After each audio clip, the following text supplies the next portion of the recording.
Sydney. Nice to see you.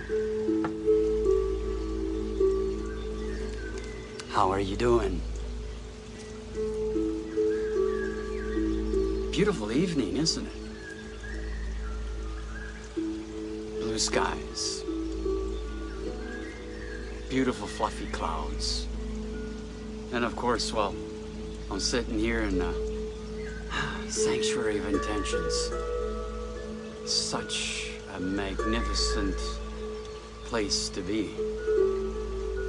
With nature. You know, nature, Gaia, Pachamama, Earth, whatever name you want to give it, or her, I should say. You know, beautiful, beautiful, beautiful Mother Earth. What other way is there to look at it? Others look at it as a rock, look at it as a stream, look at it as a garden. You see a tree, you see some sky. But they truly aren't seeing the magic. They think they are, for a short period. But are they really, really seeing the beauty that is all about us? Life. You know, this living in frequent evolution, L-I-F-E. I think I've repeated it 1,000,000 times. Life. It's not complicated. We as humans make it complicated. That's our downfall. That really is. We spin so much in the mind fudgery that we complicate everything, and then we lose ourselves in the complications of that mind space. I'm not going to say well, I could say mindfulness, because it is. Your mind's full. And I've been watching recently, in fact, I've been observing for a very long time, not just the last couple of months, but as I've been watching the groups, as I've been watching the so-called independent tribes and the truth seekers and all of the malarkey, a lot of it, which of it is, you know, the fakery, the call for attention, the look at me, I have the absolute truth, this is the way, this is the path, when the only true path is within you. Your choice. Why are you following what somebody else is telling you to do or believe in, when you can believe from within to see what life is?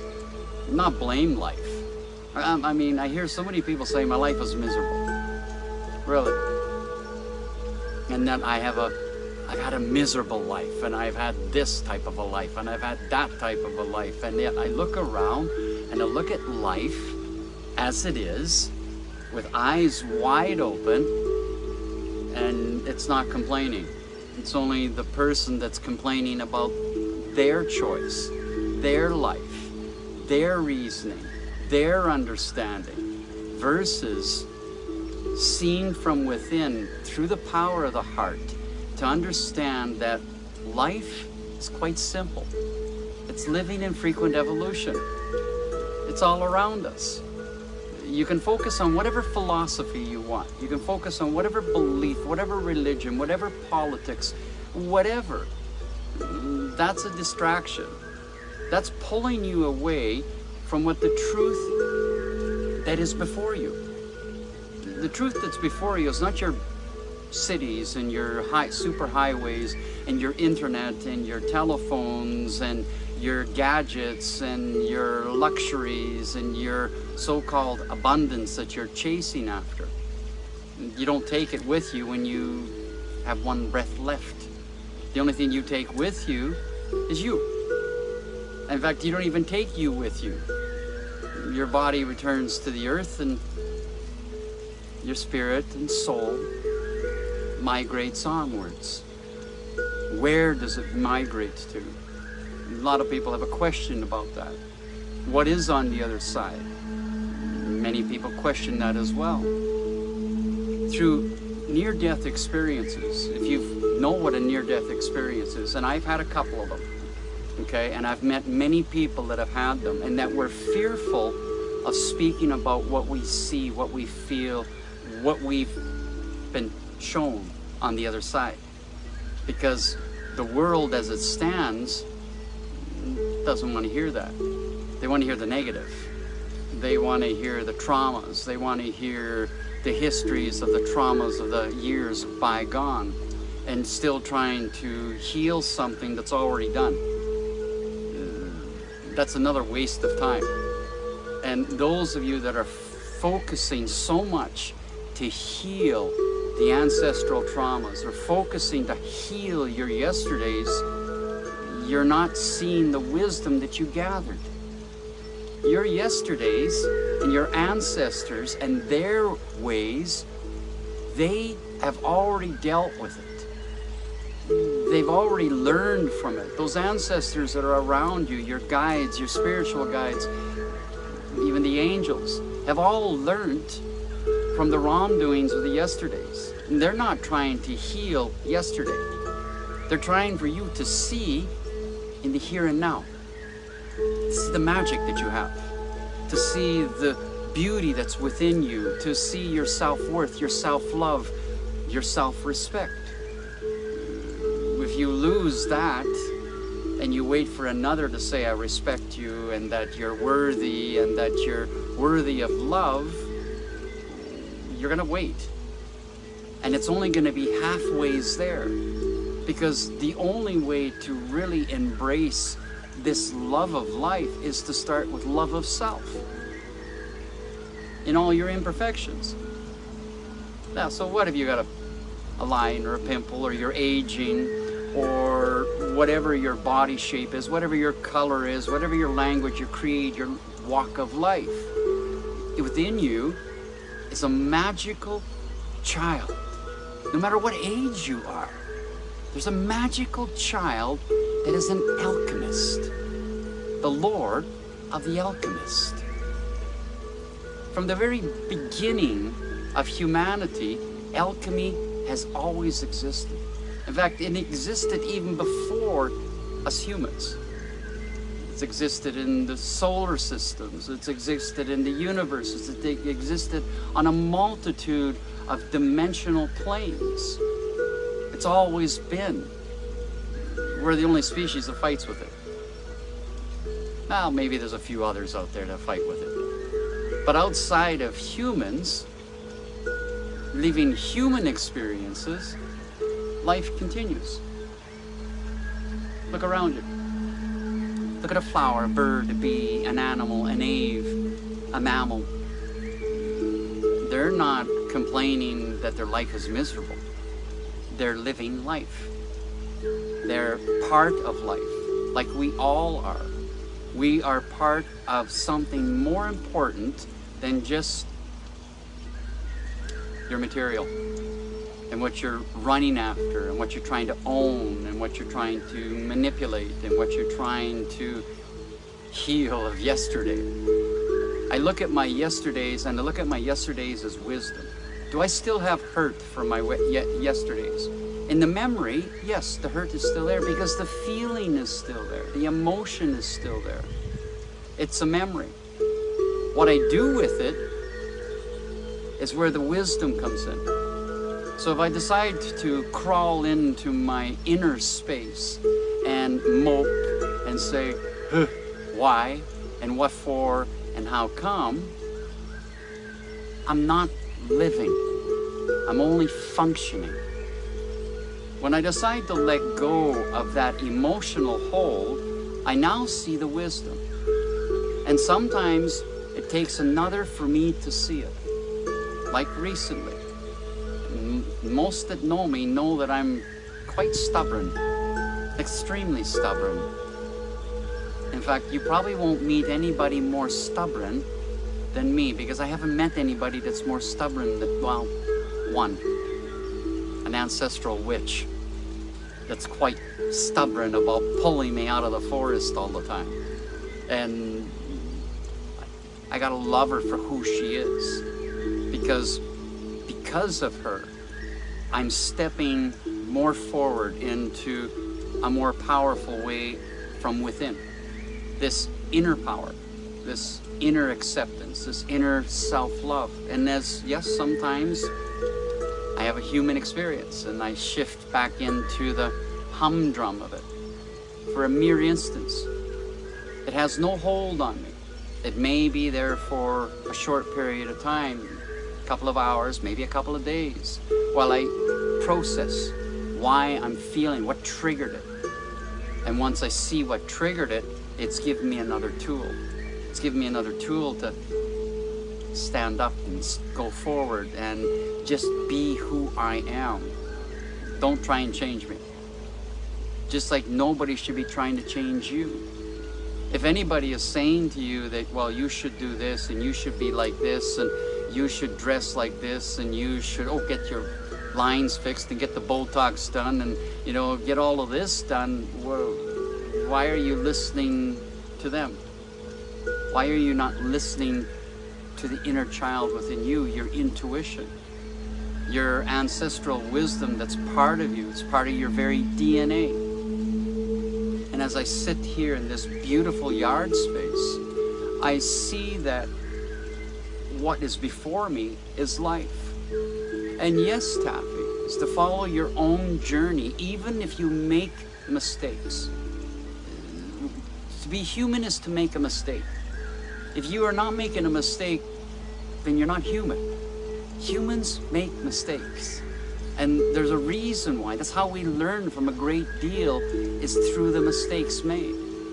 We see and we gather wisdom, we gather knowledge, we gather tools and understandings, and the ability to be able to share what we've gathered from our mistakes. To be able to sit down at a table and gather and speak and just say what's on our mind without putting it upon another.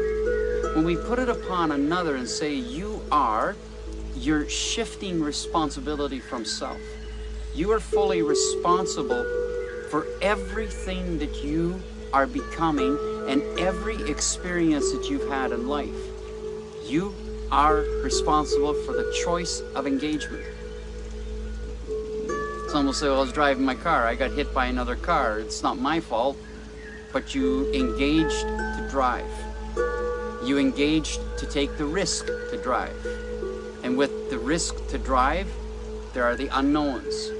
So sometimes accidents happen.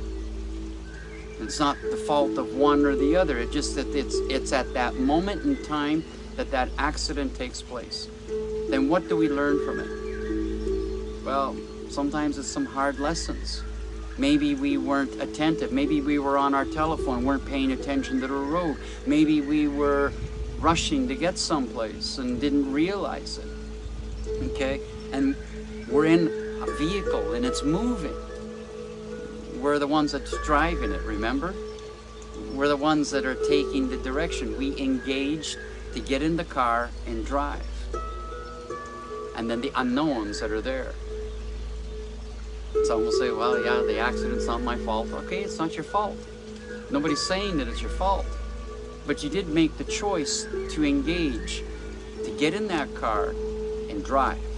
It's the same thing that if you make the choice to engage in conversation, or make the choice to engage in just opening your eyes, or make the choice to engage in having breakfast, having supper, joining with friends. But when you join with friends, it's not to forget where you are. When we forget where we are, we lose ourselves. And the next thing you know, we're following the leaders, so to speak. And yet we don't need to follow a leader. We are leaders. Each and every human on the face of this earth, the 7.5 billion people, we're all leaders. Problem is that ego shifts into place and we want to be the only leader. It's like, it's my place. No, it's not. The ancestral way was to gather in community, in union, in regardless of age, regardless of gender. We celebrated over a meal, we celebrated around a fire, we spoke, we listened. We listened to the children as much as we listened to the elders and the wise ones. Okay, it was part of what unity and community was all about.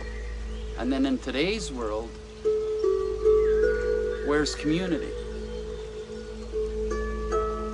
We live in a city.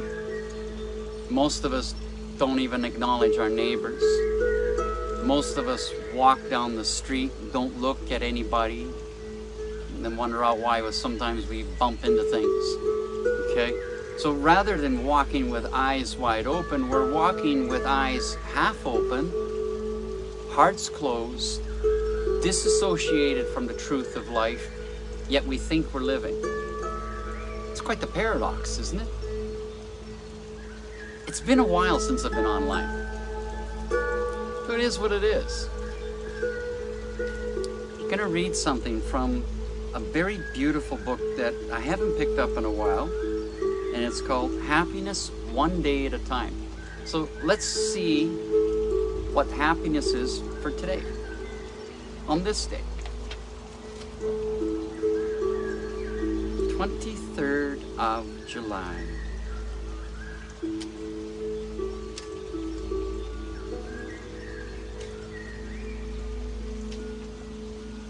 So 23rd of July, well, I would fall on this one, wouldn't I? How can you heal a broken heart?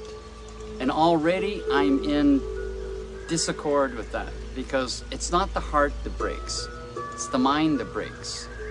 So let's see what this says. Very few people have ever experienced at least one breakup in a love relationship. These painful events have a lasting effect on us. We can cling to the pain for months and at times for years. And when at last our heart begins to unclench, we love timidly for fear of reviving the deep hurt. We realize that a breakup is a lot like the sorrow caused by the death of a close relative or a spouse. A breakup awakens in us feelings of failure, abandon, loss, anger, and denial that can be very overwhelming at times.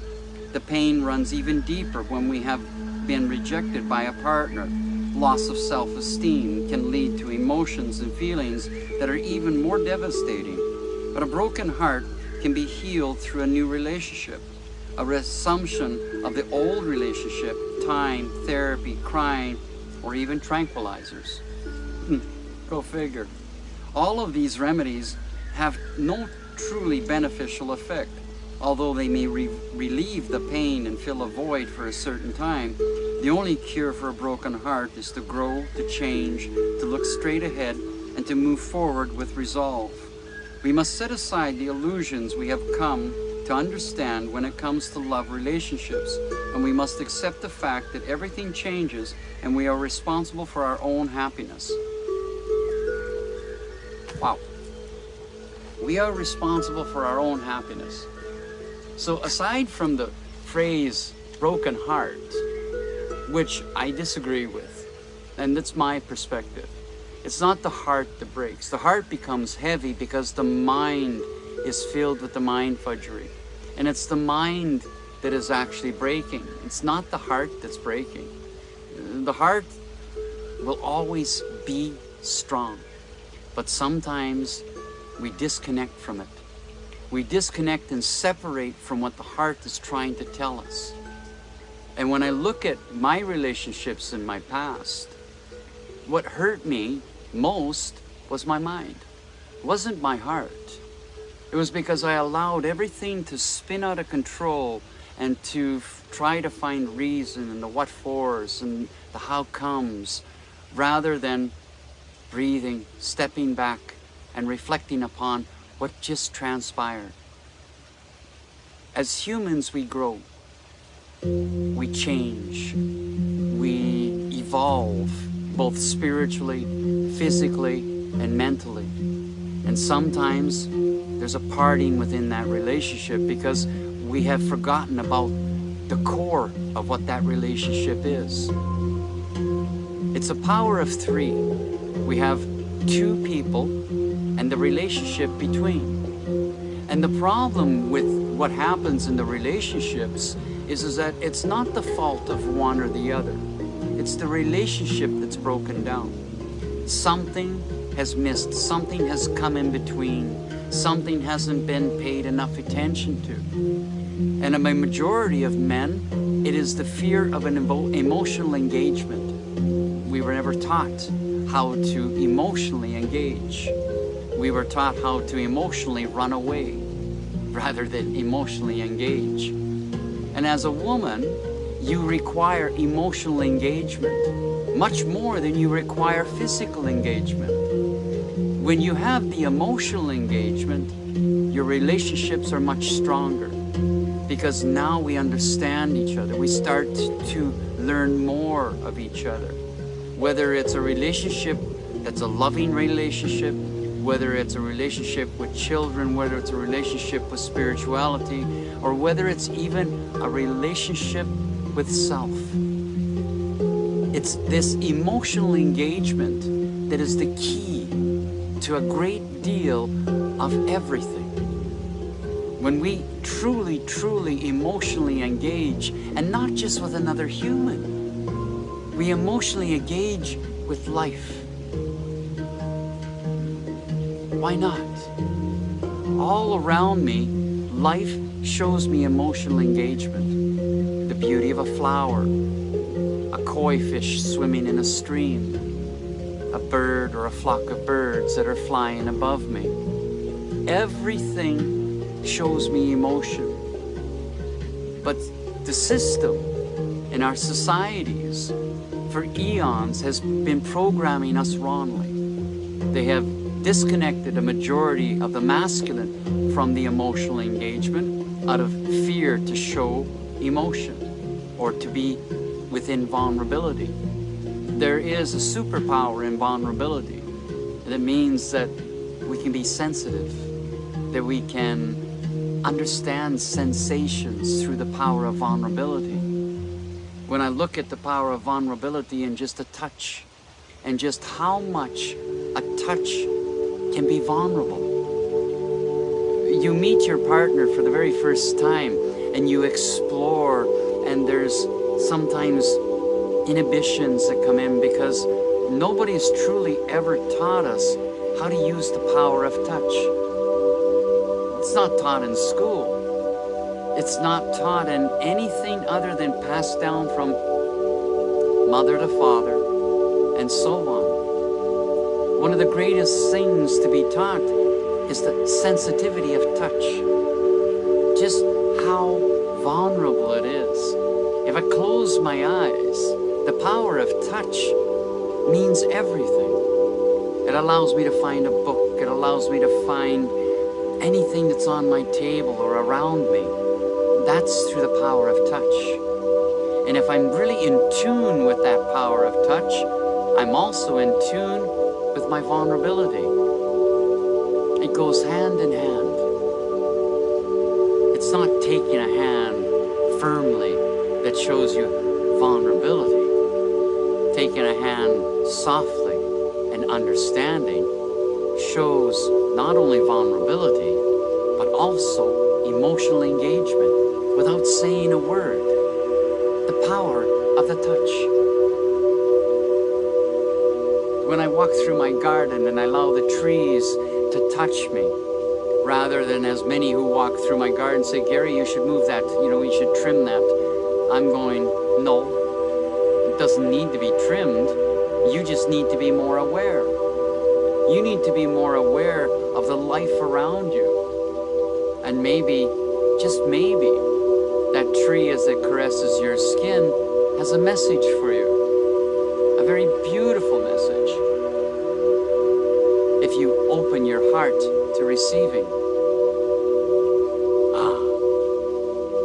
Exactly. The power of a rose, Taffany, it's very old. In fact, rose is older than humanity itself. The oldest known fossilized rose is over 35 million years old. That's phenomenal. Over 35 million years. It's the oldest flower on the face of the earth. It has been used in all throughout history. It was adorned by the Romans. It was adorned by the priestesses. It was adorned by a great many philosophies. The power of the rose is it's the power of heart. It has the ability to reach to the heart. That's the power of the rose. And particularly the Bulgarian rose. The most beautiful essence of all of the roses. The Bulgarian rose has a lineage to the very, very first rose, to the very first wild rose. And when we look at how that rose is cultivated and it's cared for, and then the power that's in that aroma, it's like watching a wild rose in my garden. And as it opens and births for the very first time, and the fragrance that is overwhelming and reaches to the very core of your heart chakra. That's how powerful the rose is. I use a great deal of roses in my medicines. The Bulgarian rose actually is from Bulgaria. It's actually, Google this, Taffy. It's called Taffy, sorry, okay? If you Google Bulgarian rose, it comes from a place in Bulgaria called the Valley of Roses. It's phenomenal. It's been distilled in that valley for generations. It has the highest frequency of all the flowers. It has the highest phytoactive components of all of the flowers. Well over 420 known activities in just the rose. Lavender has 117. Palo Santo has 200. Okay? But rose, it's phenomenal. Phenomenal on what it's capable of doing. And in many of my workshops, I use the power of the rose. And within this, okay, I see how it changes. I see how it evolves, helps people evolve and step into the power of their heart. And towards the end of August, I'll be doing another ceremony of the ancestry of the rose. It's part of the alchemy. It's part of the lore of the alchemists. In many of the alchemy, and many of the alchemists of days bygone, the rose was used in many of a potion. It was used to open up hearts. It was used to heal. It was used to show love. But it was also used to honor those in passing. It's the flower of love in so many ways. And yet we wait till Valentine's Day to buy a dozen roses. And why a dozen?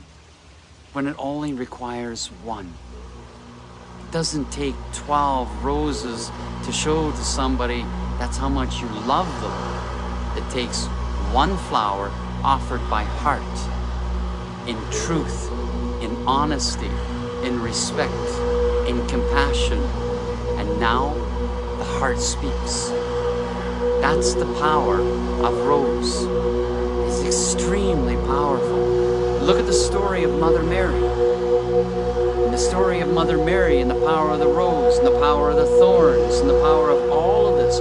Throughout all of our philosophies, we find the rose.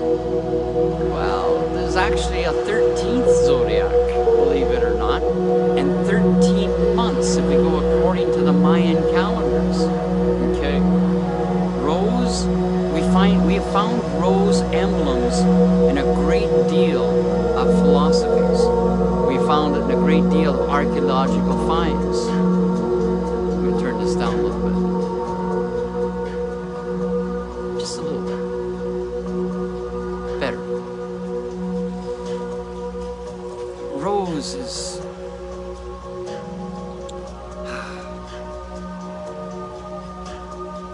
it's love. Simple as that. It's the truest essence of love. It's in the power of the rose. Whether it's a wild rose, whether it's a cultivated rose. The emblem of the rose and the frequency of the rose traverses all of the frequency of all flowers. Call it a flower of life if you wish to. And maybe that's an indication for a reading from the Mother Mary Oracle deck for protection, miracles, and grace of the Holy Mother. Roses. It's been a while. So maybe it's time. A card for the collective on a beautiful summer's eve.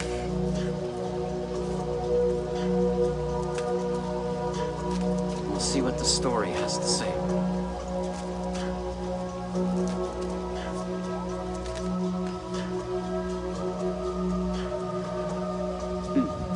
Our Lady of Passion.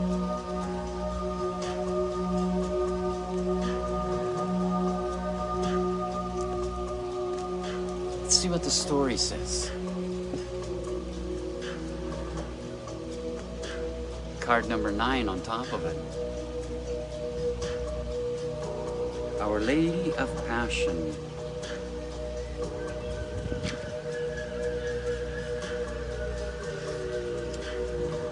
Are we ready for a story? From Our Lady of Passion, I know the secret fire that burns in your heart. Even if you cannot remember it, deep within, you will yearn for its excitement, energy, and direction. I bring you a gift of awakening to that passion within, a gift of remembering your purpose, a gift of energy, direction, and endless divine support to manifest your passionate purpose in this lifetime. Dare to dream of your fulfillment, beloved. I bring you the resources you need to succeed so that all of this planet may benefit from your heart on fire with divine passionate purpose. You might believe yourself to be a very passionate person with a clear purpose in life, or you might worry that you are disconnected from a true sense of passion, unaware of what your particular passion might be. Either way, within your heart there is a seed of true, divine, passionate purpose. And this oracle comes as a message that even if you think you know what your purpose is, there is a deeper awakening about to take place for you. Your purpose is more than a job. It is your way of being, living and giving on this planet. It is the reason you are here on this planet, to fulfill your destiny in service to the great divine plan of love. You have the divine on your side. Is there any greater support or assurance of success needed? Your purpose is to become what you are. That is why no one can steal your purpose or live your life for you. Each of us needs to find our own way home to our heart and to liberate our passion to live our particular life path to its fullest. No matter whether our path life seems very spiritual or very ordinary, or more than likely a bit of both at times. Within every human heart there is a divine passion growing and awaiting liberation. The uniqueness of being a divinely awakening human is to have the purity of the spiritual light dwelling in your most passionately aroused heart, to desire, to give, to create, to connect, to express, to heal, to feel alive, to thrive. The desires come from a place within our heart that grows stronger as we mature spiritually. As the light within us grows, we cannot help but search for that which inspires us, that which brings us some kind of meaning and connection to our lives. Eventually, as our growth reaches at a certain point, we want to help others thrive too, to build a world with hope, consciousness, and compassion for all living creatures. Once you have connected with the passion of your heart, to live that passion becomes as natural and essential and unquestionable as breathing. With Mother Mary's assistance now, the time for focus on your passion and purpose has come. This oracle brings guidance that your questions about your life path and direction are being answered. You are being asked to trust in what your heart shows you over time, just like a blossoming red rose. knowing that in time the fullness of the passion will be so alive in you that you cannot possibly miss what you are meant to be doing, how you are meant to be living. The beauty and perfume of that manifestation will lift the spirits of others. If you have yet or are yet on the path to discover your passion, this oracle heralds a time of great awakening and asks you that you pay attention to what your heart feels over and above the opinion of any other, including opinions of your own that are based in fear or limiting beliefs, such as what should be for your age. You are asked to explore your heart messages and to pray for clear signs about how to proceed with this in a respectful, compassionate, and also free and open manner. The following healing process will help you to do this. If you have a sense of what your passion is already, this oracle brings you a message that, through the blessings and grace of the Holy Mother, it is now flowering into physical manifestations more quickly and more substantially than ever before. Keep the faith, pray for her assistance, and know that you are on the right track, even if there are subtle adjustments along the way, perhaps other strings added to your bow. Your sense of where you are headed is correct and will unfold naturally, just as the rose blossoms into fragrant fullness when ready. Boom. Power of the rose. Whether it comes from the readings and the teachings of Mother Mary, whether it comes from any philosophy throughout all of existence of humanity, the rose is older than all of us. It's older than all of humanity. It's been around to show us, to lead us, to help us understand the power that the rose shows us. The rose shows us the power of love and compassion, but also shows us the power of boundaries and limits through the stem and through the thorns. When we understand how to see through this power of the rose, we understand how to see through the power of the heart. Your heart is so powerful. Your heart will never break. Your mind will break, but not your heart. Your heart will carry on with your spirit, will carry on with your soul. Your heart will have the memory of your ancestors, the ancestral ways and the knowledge is not of the wrongdoings, but of the compassionate way of finding forgiveness, not of another, but forgiveness of self. The most powerful forgiveness that you can have is not to forgive another for their wrongdoings, is to forgive yourself for your choice of engagement in those wrongdoings. You've chosen to engage. Whether you want to accept it or not, no matter what situation in your life, no matter from the very first breath that you took to the moment that you began to crawl, you were engaging in life. Don't you remember? Don't you remember as a little child crawling and falling and getting back up, sometimes crying, crawling and falling and getting back up, and sometimes crying? But it didn't stop you. What happened? What happened to the wisdom that you were born with? What happened to the power of the voice of the inner child within you? What happened to the power of above and below you? Did you forget? Did you forget about the power above that you have no control over? Did you forget about the power of the earth that you walk on, that you do not own?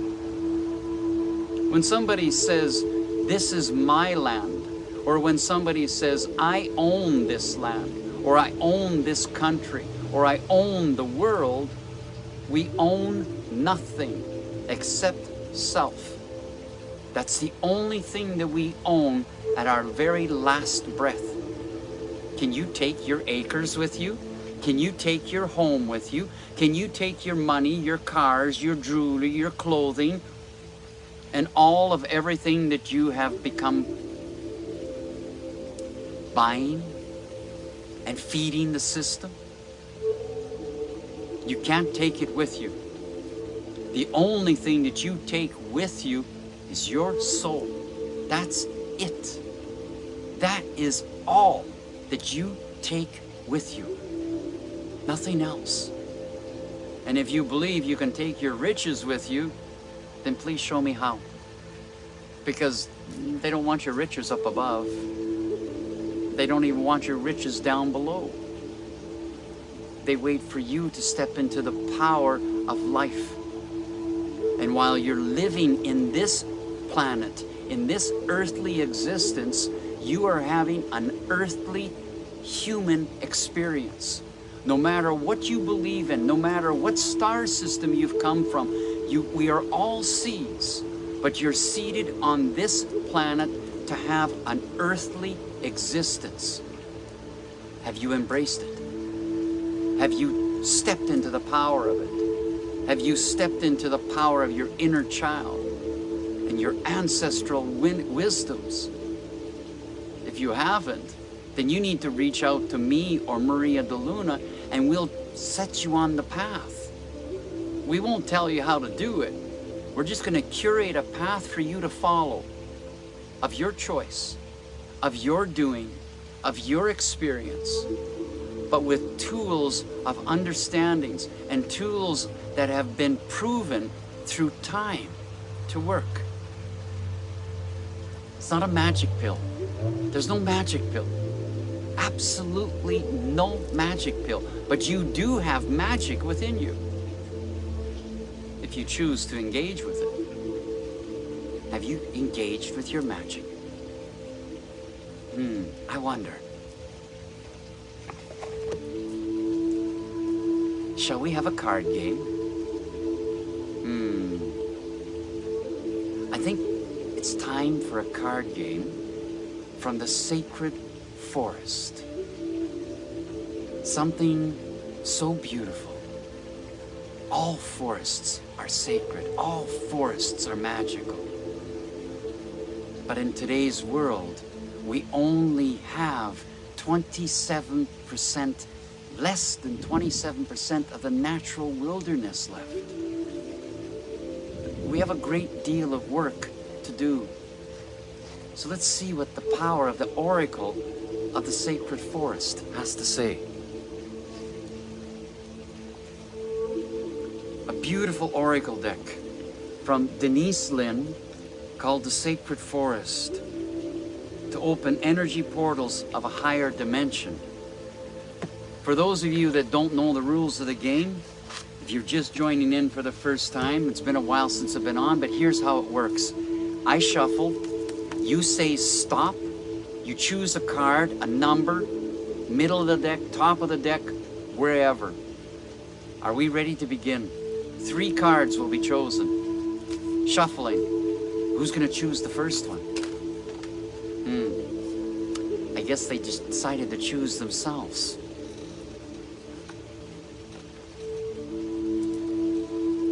We'll keep those out. We'll call those the... I was going to use a word, but I won't use it. Let's just say the fairies have spoken. So they've chosen 2 cards. I need 3 more. Taffy, choose a card. Jake, same thing. Carol, why not?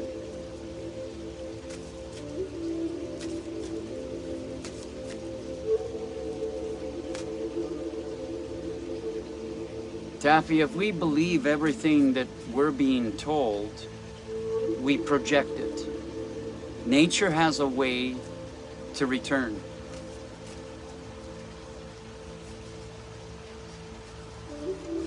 Unless man keeps on doing what they're doing. 14.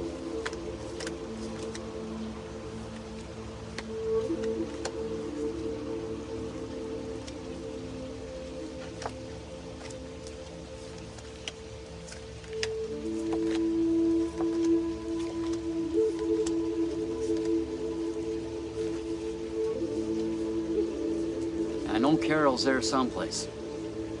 Carol, Choose a card. I need 3. Fairies threw out 2. That gives us 5. We'll see how the story pans out. Just need 1 more.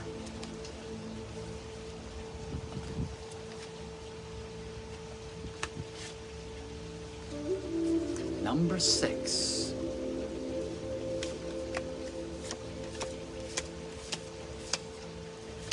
And 6. In the sacred forest, what shall the story be?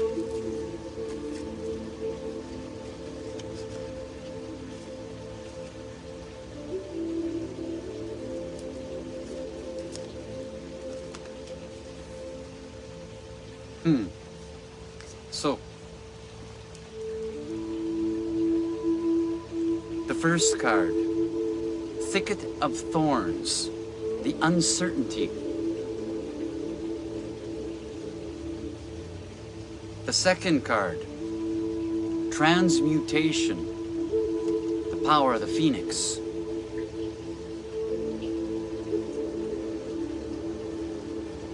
Third card, the dragonfly spirit, the power of change.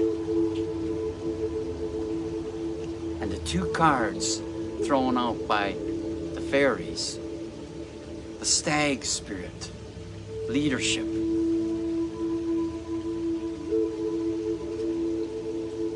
And to the final card, the eagle spirit, freedom.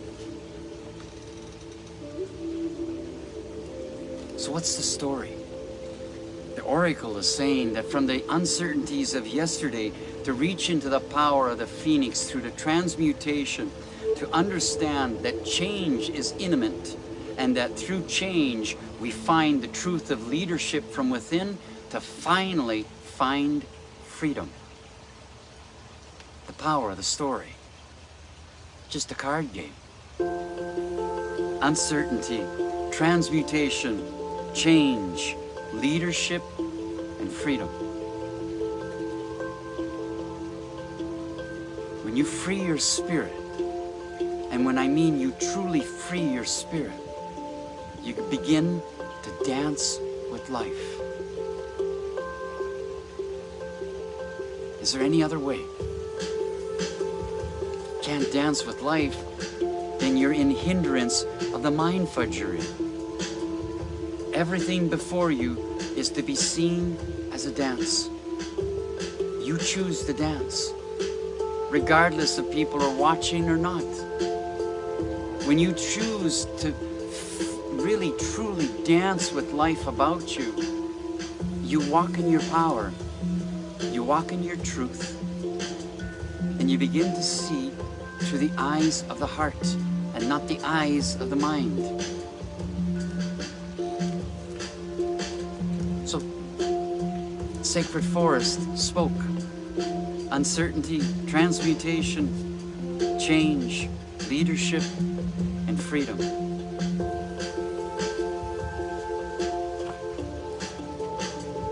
Power of a card game.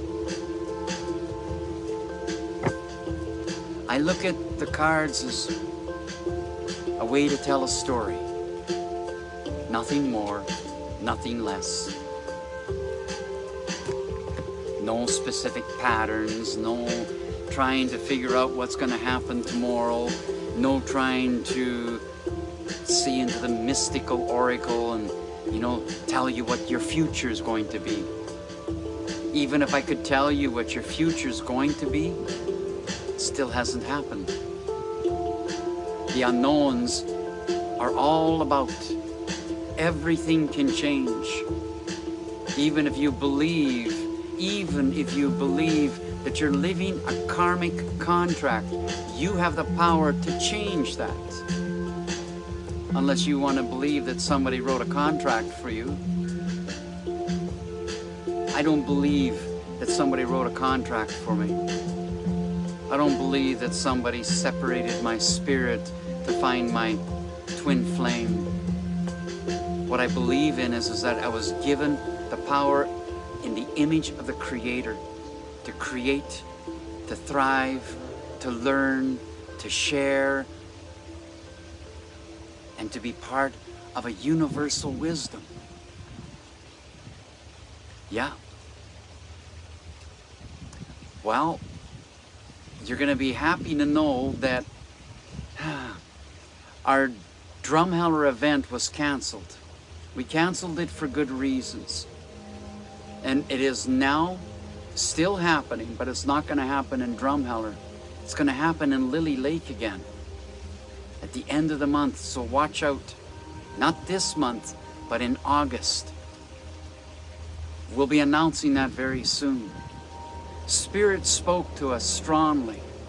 As much as we wanted to do this event or gathering in Drumheller, Spirit was saying it wasn't time. And then something shifted. And so be on the lookout for that announcement of the new dates for the Roots Ancestral Remembrance Gathering to be held once again in Lily Lake.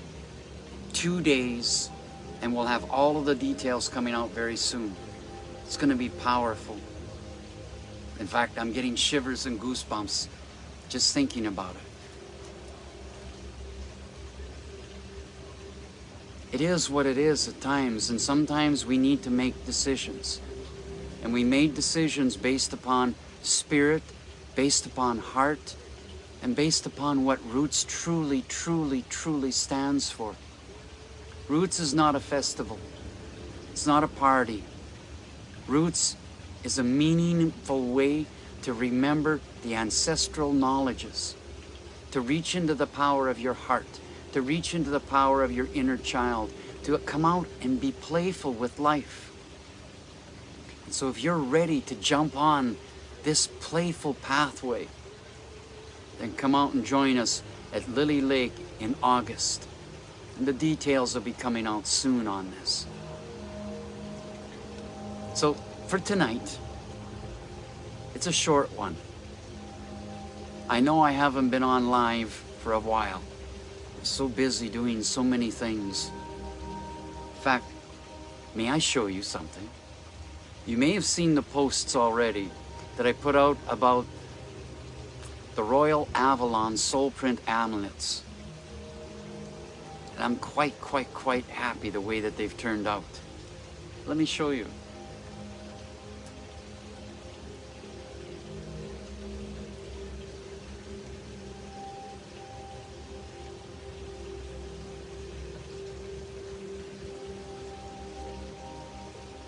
This one is garnished with granite, garnet, amethyst. The mala is with amethyst and firestone and jasper jade. And the beauty of the rose right in the very bottom. And the green one, malachite, peridot, green aventurine, jade.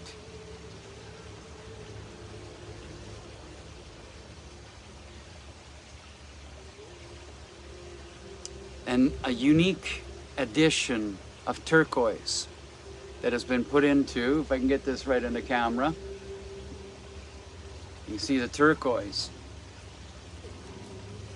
And then of course, the one that's on my neck that replaced mine when I should have had it taken off when I was working and I wasn't paying attention, and it slammed into a wall and it shattered. So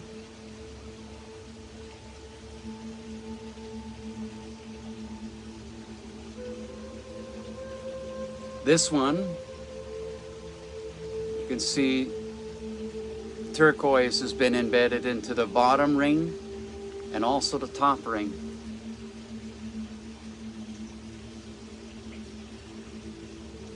And what's nice about the new designs is, let me show you something. A quick release from the amulet. So the amulet can be released from the mala. It's held with a super strong magnet.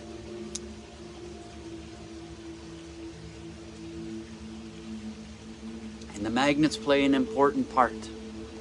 There's a magnet at the back of the mala that joins, and then a magnet at the top of the amulet. So there's a magnet placed at the back of your neck and a magnet placed to your plexus. Produces a frequency, a grounding coil frequency that tunes into the heart coil at the bottom of the amulet.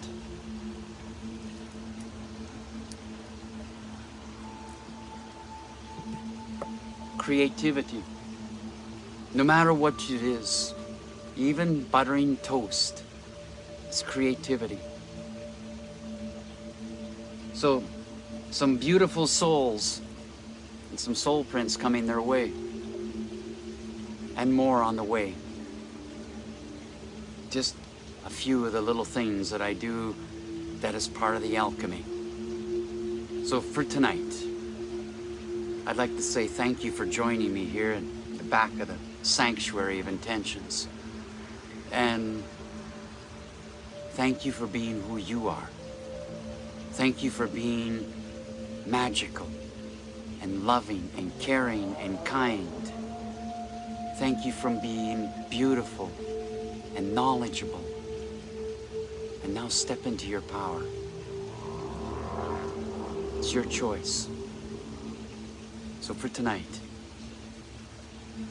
peace out, joy, harmony, lots of love, power of the rose. Maybe even the fragrance of the rose will visit you in your dreams. That's the intent that I have for your evening. So, good night, a bientôt, namaste. We'll see you real soon, I promise you that.